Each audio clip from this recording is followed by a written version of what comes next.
Hi, everyone. My name is Kim Lavoie. I'm a professor of psychology and behavioral medicine at the University of Quebec at Montreal and co-lead of the CIBTN with Simon Bacon. And it's my absolute pleasure to be here with you today to present to you one of the 10 online modules that we have prepared for you.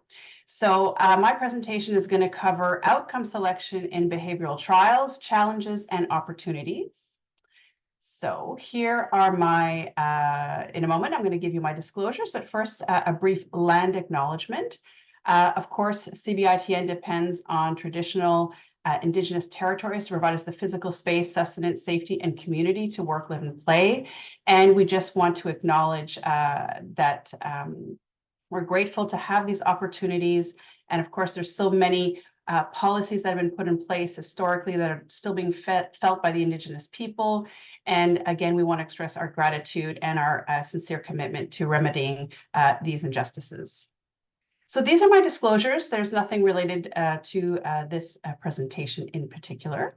So the objectives we're going to address today are the following. So by the end of this session, participants will be able to identify the different types of trial outcomes and their purposes, describe the unique challenges associated with selecting outcomes for behavioral trials, and we're going to also spend a few moments to define something called core outcome sets, their benefits, and how they can improve outcome selection and reporting in behavioral trials.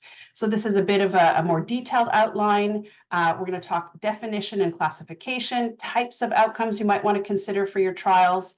And we're going to end the presentation on a brief discussion and overview of challenges in selecting outcomes for behavioral trials that are somewhat unique compared to traditional clinical or pharmacological trials, current controversies and how we can learn from some past mistakes, and some considerations that we'd like to propose for behavioral trials.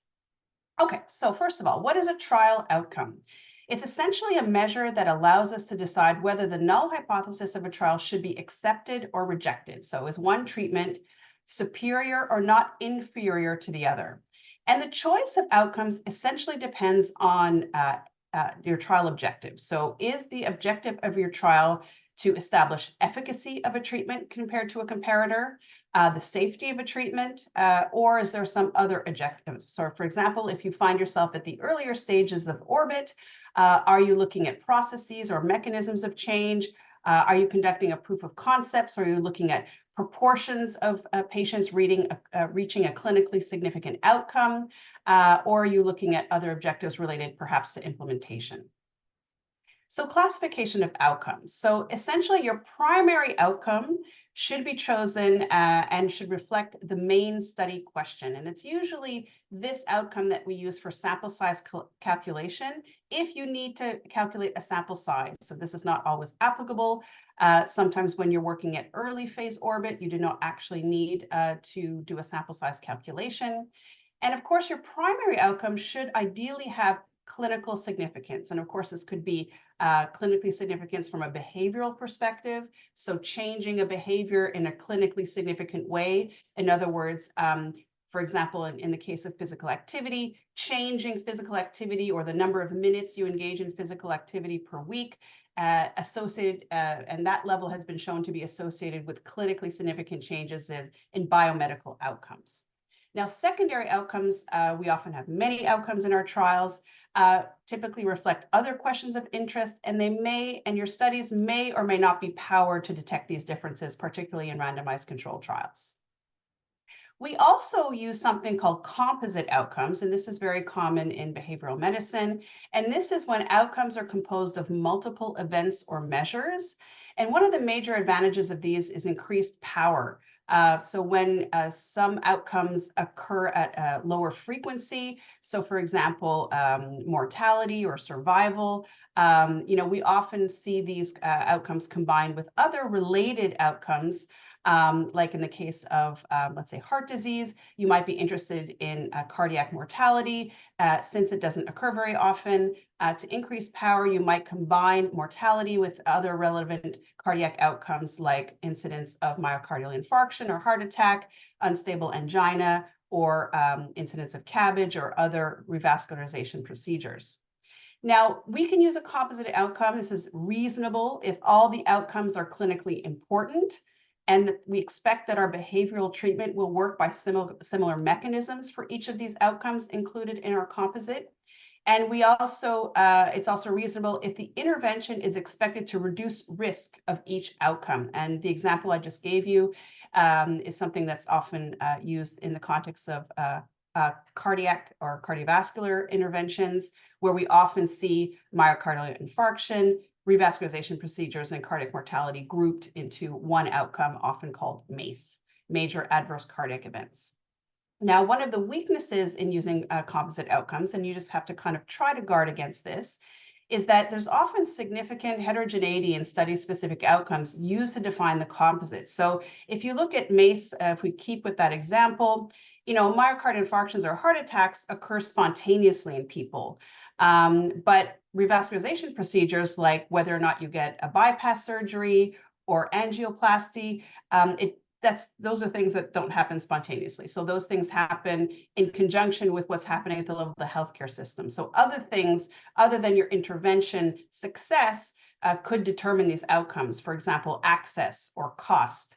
So that's why you want to be a little bit careful about kind of combining outcomes that occur spontaneously, like heart attacks and chest pain, with things that involve interactions with the healthcare system, which are out of a patient's and certainly your intervention's control. All right, we also talk a lot about intermediate or surrogate outcomes. Some people call these process outcomes, and these tend to be related to the clinical outcome of interest. And these are really useful, particularly in behavioral studies, for understanding mechanisms of an intervention, the optimal dose and frequency of an intervention, and processes of change.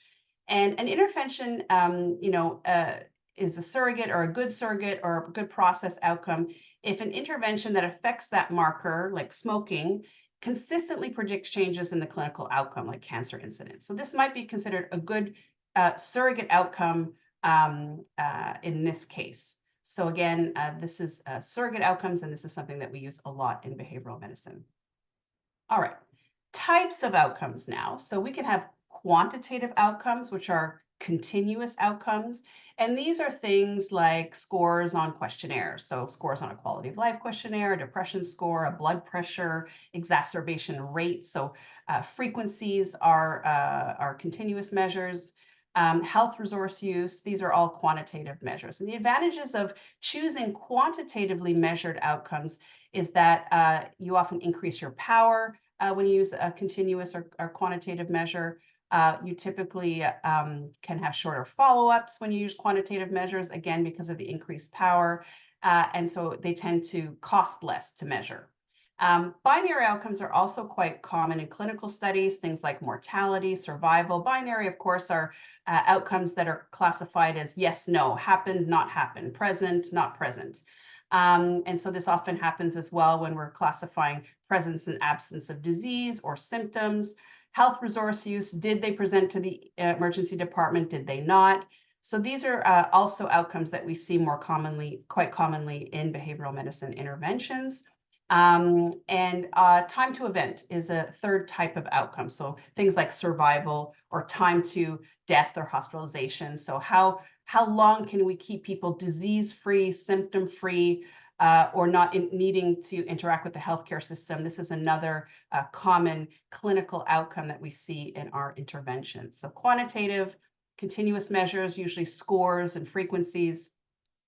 Yes, no interventions, binary interventions, and time to event are the types of outcomes we tend to see most in behavioral interventions.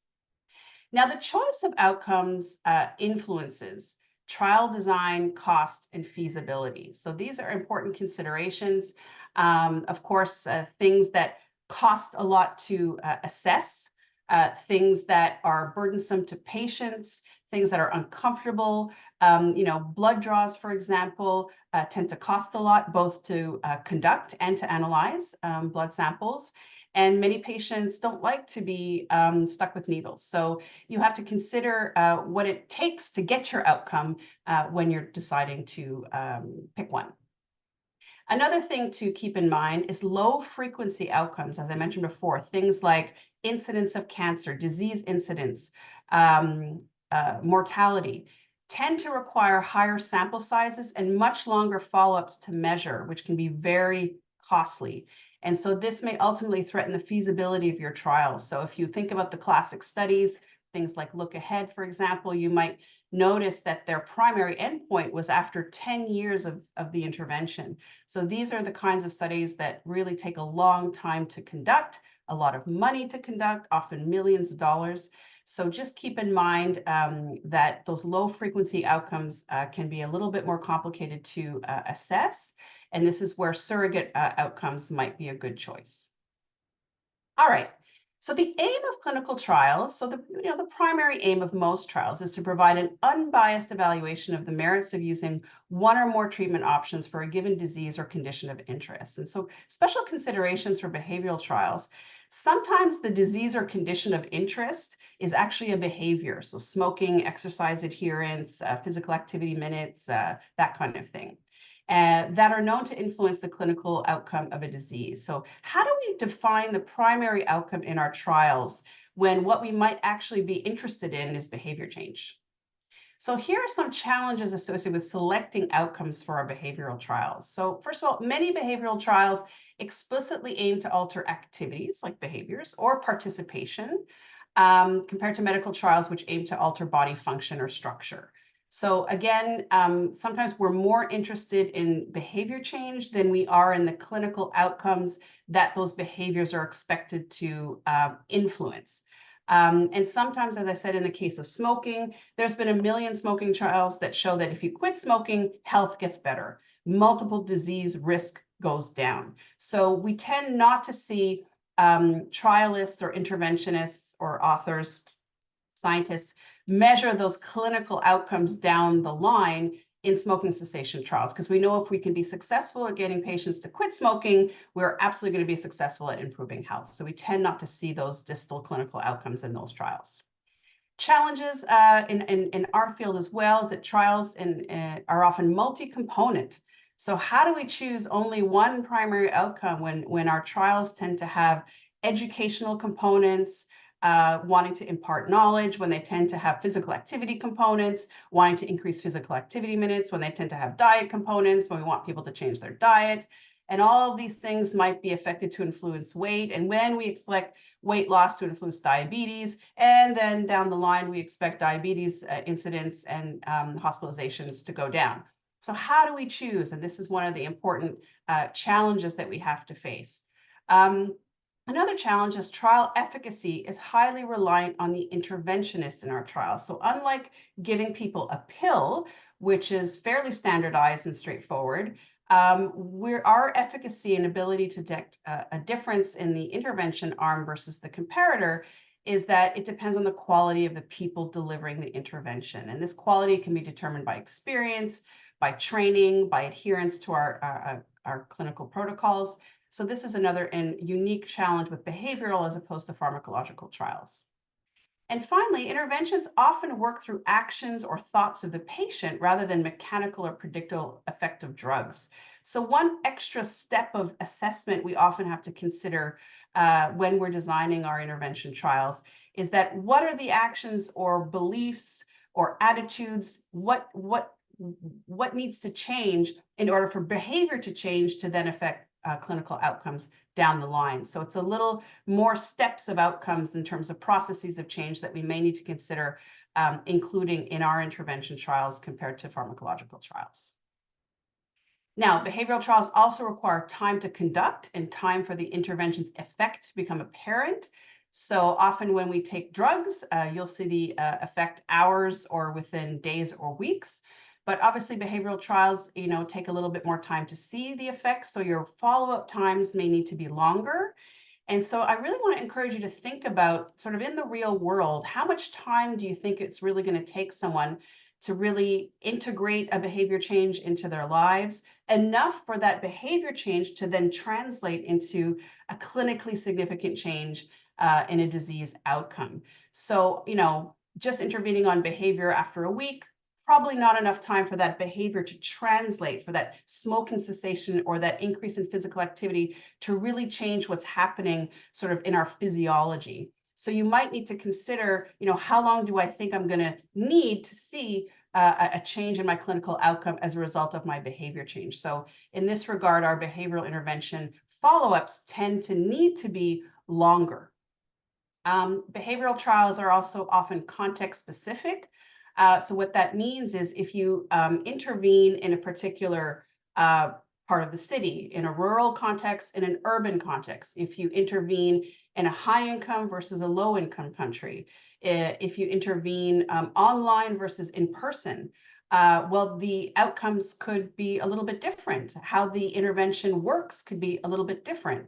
And this is, of course, unlike medical interventions, which are really context independent. So if you take a blood pressure lowering medication in any country, anywhere, whether it's downtown or in the country, your blood pressure medication is going to pretty much work in the same way. So our interventions, unfortunately, don't quite work that way. So we need to consider that when we're designing our interventions and trials. And the final point is that different stakeholders or knowledge users of our intervention results may have different views on what's an appropriate or desirable outcome for our trial. So patients tend to care about outcomes that are really specific to them. So quality of life, symptom burden, functional status, things like that. Whereas other stakeholders like decision makers, governments, health authorities, they care about how much time you go to the doctor, how many times you consult the healthcare system, how much things cost. So these are other considerations you have to keep in mind when designing your interventions and trials. So again, funding agencies, as I said, often care about mortality and survival, things related to cost, and patients tend to care, yes, of course, about mortality, but also more about quality of life matters, not necessarily cost saving. So as an example, the National Breast Cancer Coalition believes that endpoints should be chosen in a manner that maximize the usefulness and meaning of the clinical trial in terms of addressing the burden of breast cancer for women. And that's because survival is the most important issue for most patients. Mortality should be the primary outcome of interest in breast cancer trials. So what about core outcome sets? So it might be useful to define what we mean by core outcome sets. So a core outcome set, or COS, is an agreed standardized set of outcomes that should be measured and reported as a minimum in all clinical trials in a specific area of health or health care. So a core outcome set isn't meant to kind of gazump or take priority over other outcomes that you might deem to be important, but they're things that we want to encourage anyone working in a particular disease area to have at minimum these particular outcomes assessed in their trial. So as I mentioned, it's not meant to be restrictive, but more inclusive. And the goal is really to facilitate trial comparison. So if we have a minimum number of outcomes that are assessed in every trial that's ever published in a particular disease area, this will allow us to conduct more efficient and valid meta-analyses of those intervention effects. And so COMET, which is really the organization that is sort of overseeing all the definition of core outcome sets across the different disease areas, what it's trying to do is collate and stimulate relevant resources, both applied and methodological, to facilitate exchange of ideas and information and to foster better methods in this area. And again, the more we can collaborate together to identify what are the minimum outcomes we'd like to be measuring across our trials, this is really going to go a long way to help demonstrate the efficacy and effectiveness of many of our interventions. So some benefits of using core outcome sets, as I mentioned, it increases consistency in outcomes measured and reported across trials. Core outcome set methods, or when we're determining them. So COMET really places a great deal of emphasis on measures that are important to patients. So in this way, using core outcome sets, you're more likely to measure outcomes that are important to patients. It allows for meaningful comparisons of treatments and their effects across and between studies. It encourages also more complete trial reporting. It reduces selective outcome reporting. So if we're asking you to at least report on, 2 or 3 core outcomes, you can't just, pick and choose which outcomes came out in your favor. So this, encourages, as I said, more valid reporting of the effectiveness and efficacy of our interventions. It maximizes the potential for a trial to contribute to a systematic review and meta-analysis, and it also minimizes research waste. So here's an example of core outcome set for physical activity interventions. So there's really two core outcome sets that we would like everyone to measure if you're doing a physical activity intervention. I'm not going to read the entire slide, but the consensus was you should be measuring in every intervention trial objective levels of physical activity and some measure of health-related quality of life. And one of the examples that was put forward is to, regardless of what type, but the objective level of physical activity done by patients should be collected or assessed using some form of accelerometry. It's up to you to use whichever one you wish, but some measure of using an accelerometer to measure physical activity objectively. And the recommendation is also to use the EQ5D, which is an international used measure of health-related quality of life. It's very brief. I believe the 5 reflects the 5 items in the questionnaire, and it's been translated in multiple languages. So this, it's also something that can be used for health economic analyses. And it's the National Institutes for Health and Care's Excellence's measure of choice. So this is just meant to be an example of 2 of the measures in the context of physical activity interventions. Regardless of the disease area, regardless of the intervention, we'd like to see all PA interventions using these core outcomes. So we'll see. We'll check back in a few years to see how we're doing. Other considerations for core outcome sets, and when choosing an outcome in general, in fact, is that you want to make sure it's valid for the purpose. So in other words, you don't want to pick a measure that is not really appropriate for the outcome you'd like to measure. The other thing to consider is it valid for use in the population of interest? So one thing we often do with questionnaires is that if the questionnaire exists in English, you know, and we're using it in a population that doesn't speak English, we'll just do a quick translation and you know, use it in our trial. This is not good practice. You actually really need to seek out and establish that questionnaire in its new translated form is actually assessing the same constructs as the original version on which it was validated. The other thing is that when you use a questionnaire in one context or with one population of patients, let's say heart disease patients, well, if you now want to use it in diabetes patients or patients living with obesity, is it measuring a construct in the same way? So as a concrete example, we use the Beck Depression Inventory in many of our trials. And what we're able to show is that when you use it in patients with asthma versus patients in the general population, the cut point for defining clinical levels of depression is actually different by a point or 2. And if you further subdivide asthmatics into patients with high or low SES, for example, you also tend to find that the BDI is more or less sensitive depending on your level of socioeconomic status. So we did some really nice pre-validation studies ahead of our trial to determine, you know, which cut points we should be using to classify patients as depressed or not. So these are things that you want to keep in mind when you're selecting your outcome. The other thing that you want to consider is the measure going to deliver data that are able to discriminate or detect the change or difference that I'm interested in? So sometimes, you know, measures don't do that. Sometimes they're binary outcomes don't have adequate sensitivity. And so you might want to consider a questionnaire that's more continuous and is able to discriminate a little bit better. Another thing that's really important to consider is, will the measure be correctly used or administered by the staff that I've hired to administer it and accepted by the patients? Because if a measure is too hard for interventionists to administer, for the people that you've hired to run your trial, or if patients don't like to do that assessment, this could really affect your ability to collect your outcome data. So a concrete example I can give you, in one of my previous trials, we used the Montreal Cognitive Assessment Test, which needs to be administered. It's a measure of cognitive function, but it needs to be administered by study personnel, by research assistants. And if you're not trained in the administration of the MOCA, well, then we have a problem. And so we needed to, you know, do a lot of training of our trial research assistants before we could do the trial, because the MOCA, as I said, needs to be administered and it requires some level of expertise and competency in doing so.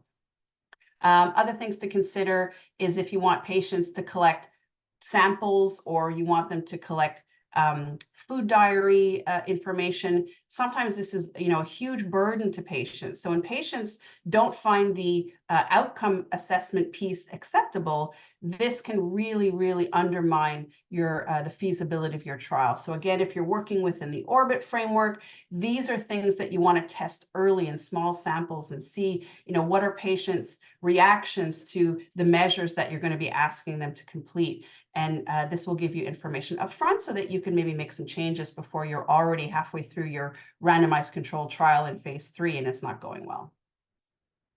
So I'm going to end by reviewing some current controversies. Obviously, as we've already discussed, choosing what's called an appropriate primary outcome for behavioral trials. Should they be behaviors? If so, should process of change measures also be included? If not, should there be a requirement to demonstrate change in a behavior thought to be associated with a physiological or clinical outcome? So again, should they be behaviors like, achieving a level of physical activity, or should they be things like weight loss or diabetes control?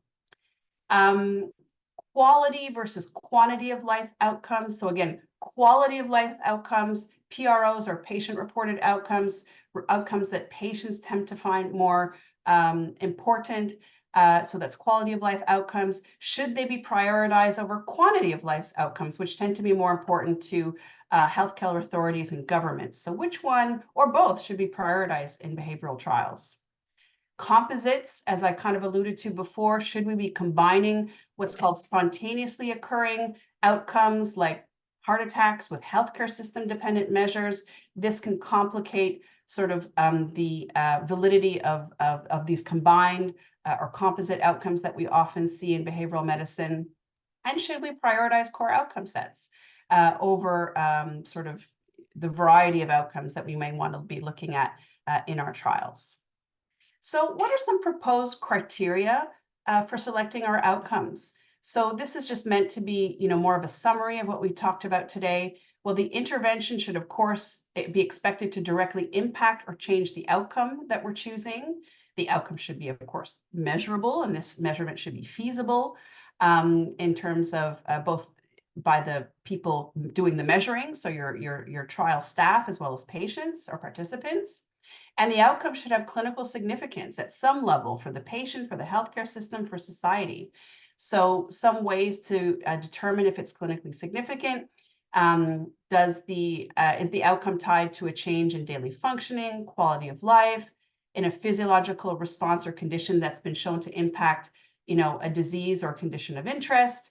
Is it been shown to change, a change disease stage or severity, or a change in mortality or survival? So these are different ways to determine if your outcome should have clinical significance.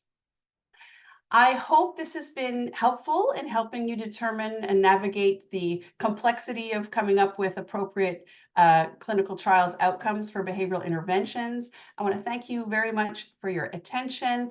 And of course, a shout out to our CBITN network and all the funding agencies that have made this possible. Thank you very much.